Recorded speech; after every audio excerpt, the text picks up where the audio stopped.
Welcome to Let's Just Talk. I'm your host, Hami.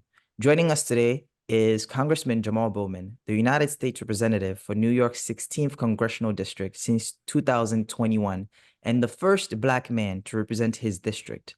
Representative Bowman, welcome to Let's Just Talk.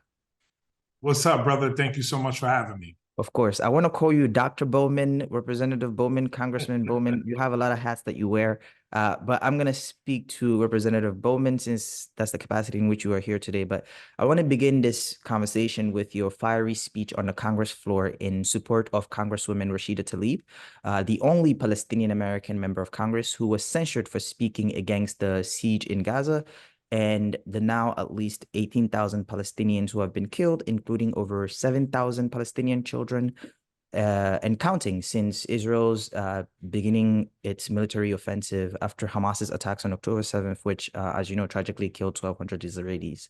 And in addition to this, you are one of the 34 members of Congress out of 435 who have called for a ceasefire in Gaza. Why did you feel compelled to stand with Congresswoman Tlaib? And can you elaborate for the American public why you support a call for a ceasefire?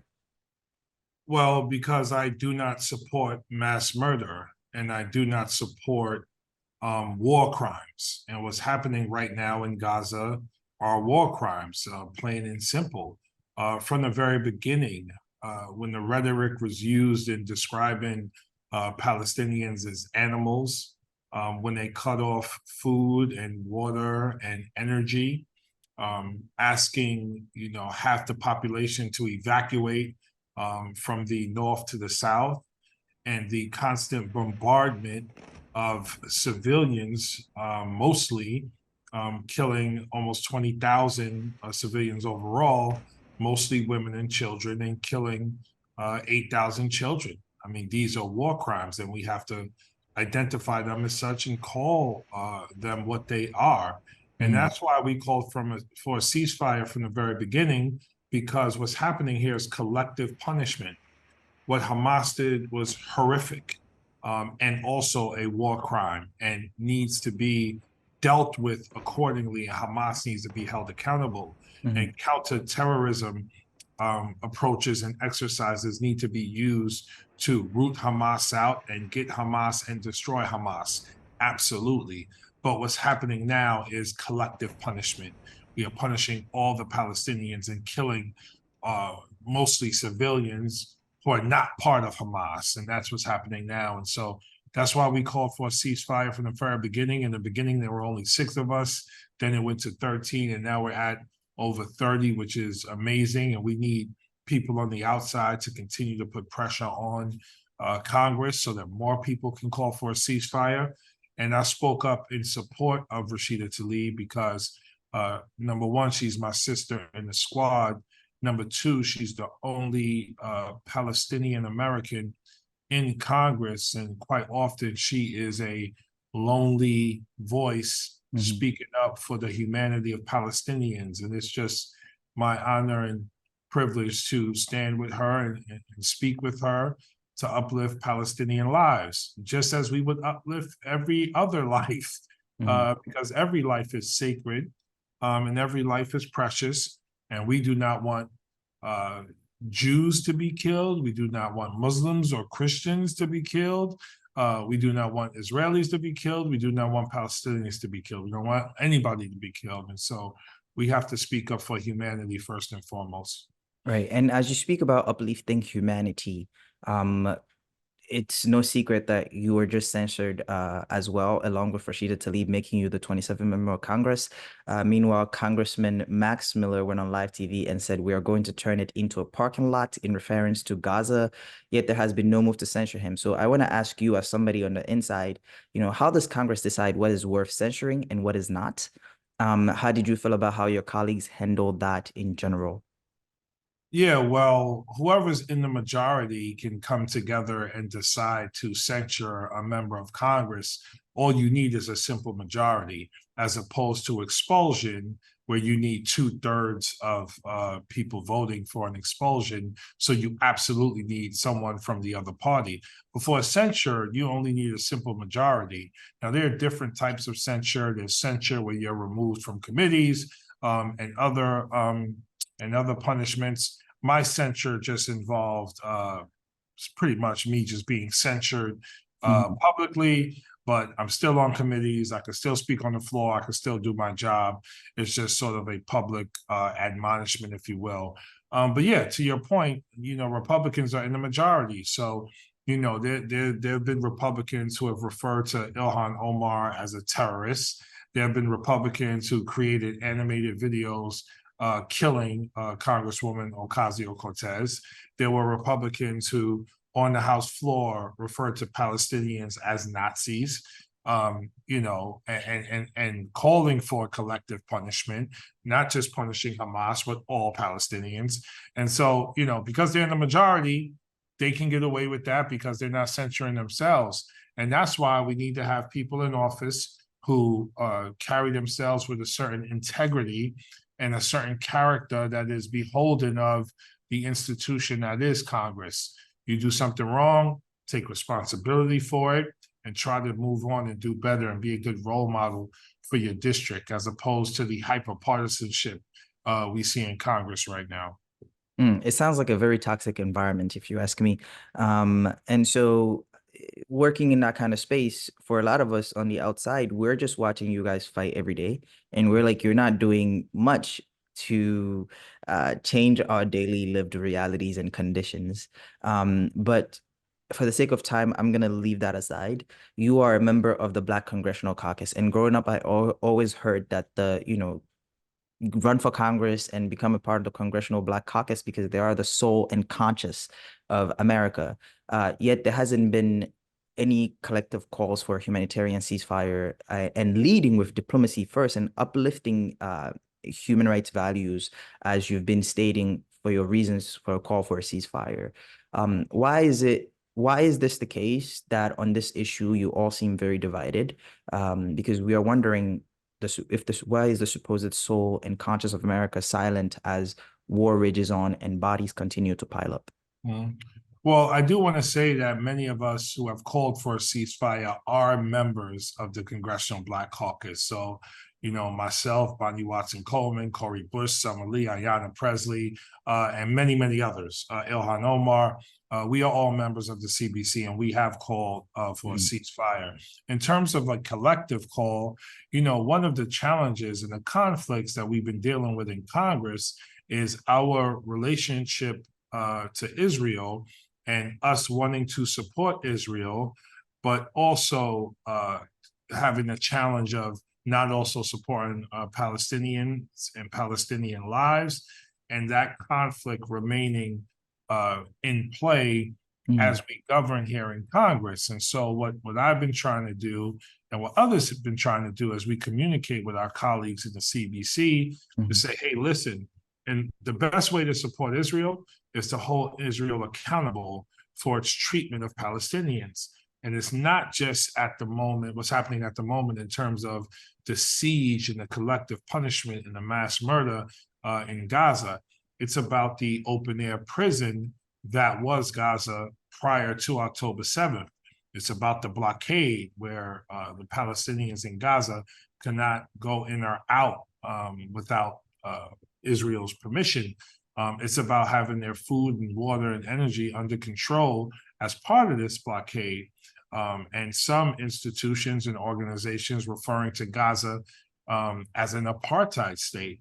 And then it involves the West Bank being under occupation, military occupation for several decades, which is against international law, and settlement expansion into the West Bank in a number of 700,000, which is also against international law. And so one of the reasons why we continue to have ongoing conflict is because we still don't have a Palestinian state, even though we give lip service to it. And so, my role as a newer member of Congress and one who continues to speak and uplift Palestinian lives is to push the CBC to do the same thing. And at the moment, we're not doing it at the level in which we really need to really be leaders as it relates to change. Well, first, thank you for letting us know that a lot of the people calling for a ceasefire are from within the Black Congressional Caucus. But also, I think what you're speaking to is that we all want peace, but justice is a prerequisite to peace. And so moving on from there, according to the Center for Responsive Politics, at least 51 members of Congress, your colleagues and their spouses, have millions of dollars invested in the top 30 defense contractor companies in the world. And the question remains, should the people who make decisions, right, about whether we go to war or not, whether we send American servicemen and women to war or not, whether we send billions of dollars overseas in aid for war or not, be benefiting and profiting from these decisions that they're making? In other words, should elected officials be allowed to invest in war stocks? And is that a conflict of interest? Yes, it's a conflict of interest. No, they shouldn't be benefiting from war stocks. No, they shouldn't be benefiting from any stocks. I support legislation that stops us from investing in the stock market because we do get confidential information, top secret information, and information before the general public. And so if we use that information to invest in the stock market and build our own wealth, that is not a democracy. That is now something that supports what we have now, which is an oligarchy, where we have big money controlling politics in a variety of ways, from wealthy individuals and wealthy organizations paying for members of Congress to run for re-election, not paying them, but investing in their campaigns as they run for re-election, to many members of Congress owning stocks and benefiting from owning those stocks. Big money is everywhere. Congress has passed laws that support corporations paying very low taxes, wealthy individuals not paying their fair share.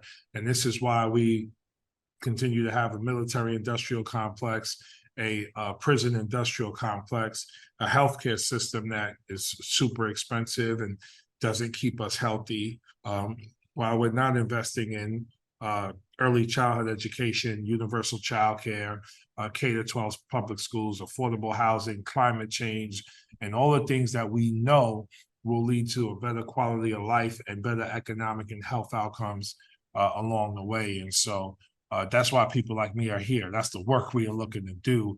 But we need, again, help from people on the outside to continue to push my colleagues to do the right thing.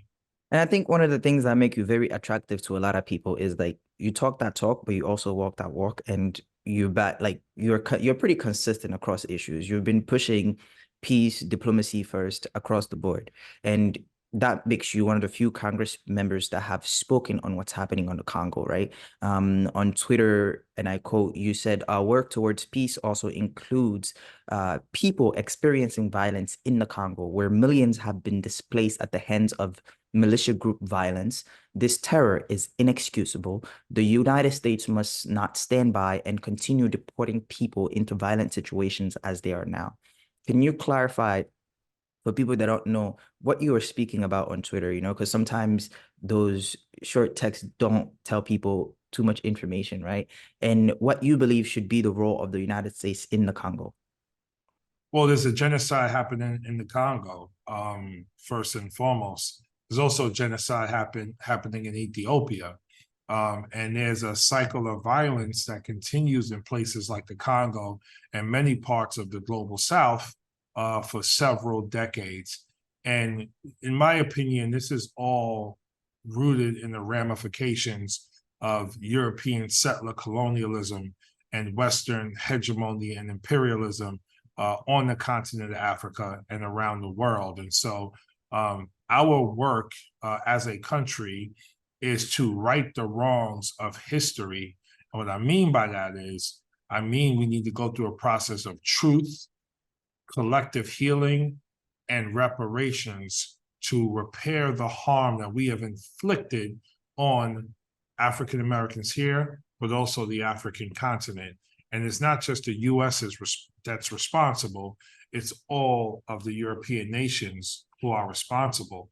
Because listen, very clearly, after slavery was abolished in the U.S., not only did we have the Black laws, mass lynchings, Jim Crow, redlining, and so many other things that kept Black people oppressed here in America.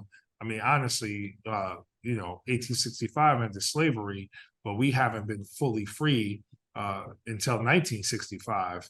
And some argue we're still not fully free because of the economic ramifications and mass incarceration that we're still dealing with. That's just in America.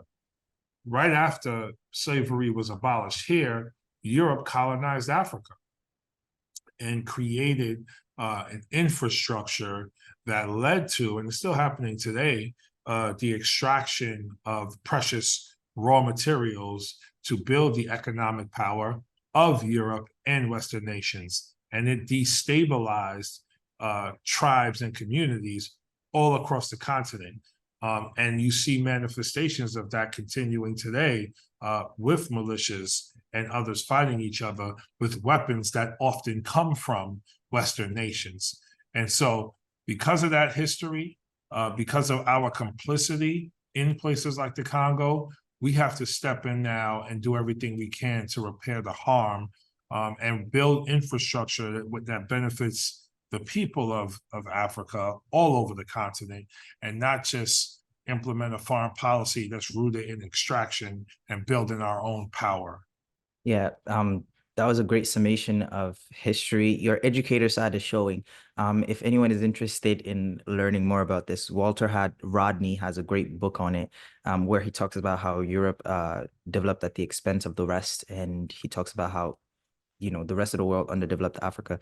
But moving on from there, you talked about deportation, which leads me to immigration, right? We have a huge immigration crisis right now. You're from New York City, so you're seeing this. Mayor of New York City, Eric Adams, just left DC for the 10th time, where he tried to secure aid for migrants and the humanitarian crisis facing New York City. And he came back with disheartening news for New Yorkers, and he said that there is no help on the way in the immediate future.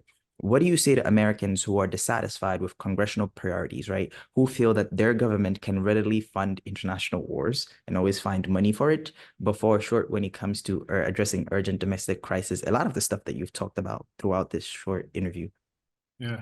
Vote new people into office, and vote the people who have been here for many, many years, not serving the American people, but instead serving corporate interests and special interests. Vote them out of office. We have a very big challenge. There are tens of millions of people who are not even registered to vote. Mm-hmm. And there are millions more who, even though they're registered, don't vote consistently. Right. And many of them are among our youth, and many of them are in the BIPOC community. Right. So we need to make sure the BIPOC community and our youth are registered and engaged in every election. And after you vote someone in or out, you got to hold that person accountable. Mm-hmm. What I see is a lot of apathy and a lot of voter atrophy as it relates to the voting muscles you need to be consistently engaged in our democracy. And as a result of that, we are not building power towards and for the things that we want to see get done. Right. So regarding immigration, Democrats have been fighting for comprehensive immigration reform for a very long time. Republicans have not allowed us to get to a place where we can have comprehensive immigration reform. Mm-hmm. They are all about border police and border security and building a wall and fear mongering. And we're about putting a humane immigration system into place to help the people come here seeking asylum, which is legal, to integrate in our society and contribute to our economy. Mm-hmm. Having said that, I talked about reparations as it relates to the Congo. Mm-hmm. We also need reparations here for people who live in historically poverty-stricken and marginalized communities, because it was U.S. policy that contributes to those poverty-stricken conditions. Mm-hmm. The only way to change it is to organize, build a movement, vote the right people in, vote the wrong people out, and continue to put pressure and hold me and my colleagues accountable towards doing the right thing. Thank you for that. I have a lot more questions for you, but for the sake of time, I'm going to ask one more question, because you've been talking a lot about voting and elections. 2024 is right around the corner, and I wanted to get your take on the upcoming elections and what you think about the prospect of like a Democratic win, because we know that Republicans are going to vote in their camp. And so but I'm not convinced that uh, many of the young people I have been speaking to will be motivated enough to come out and vote again as they did in 2020, largely because of the dissatisfaction with the Biden administration, the way current conflict and issues and crises have been handled, the way some key issues like student loans have not been delivered on. And, I feel personally that like pointing to the Republicans and saying, they're worse than we are. If they get in here, might not be enough to get people out and voting. Um, and so I just want to get your take on that. How do we motivate my generation, our communities to come out and vote if they feel like there hasn't been much changes positively? They haven't seen that in their lives. Yeah. Don't only look at the president and don't only look at governors or mayors. Look at and find elected officials that you are inspired by and that you can be inspired by. Mhm. So many across the country are inspired by me, Rashida Tlaib, AOC, Cori Bush, Ilhan Omar, Yana Presley, Delia Ramirez, Summer Lee, Greg Kassar, Maxwell Frost, on and on and on. If you're inspired by us, help us to do our jobs, not just with voting for us, of course, but voting for people in our party to do their job, because it's going to be us that pushes our party to hold it accountable for what needs to get done. Mhm. I mean, think about this. If it weren't for Senators Manchin and Sinema, we would have universal childcare, universal pre-K, historic investments in affordable housing, $400 billion, historic investments in home care, $400 billion, and historic investments in climate. We would also have a federal minimum wage as well. And so these are huge wins we could have had if these couple of Democrats didn't tank President Biden's agenda. And those wins were a part of President Biden's agenda. Having said that, we still got a big win with the CHIPS and Science Act, a big win with the Safer Communities Act, big win with the infrastructure bill, big win with the IRA, and big win with the ARP. Now, what's missing is the state, county, and local implementation of these policies to make sure young people and people of color have what they need to access the American dream. That's missing. And so young people should be frustrated. People of color should be frustrated, absolutely. But unplugging is not going to be helpful to what we are all trying to do. And finally, yes, Donald Trump is a clear and present danger to the American people. Now, if you're a person of a certain class and means, maybe not as much.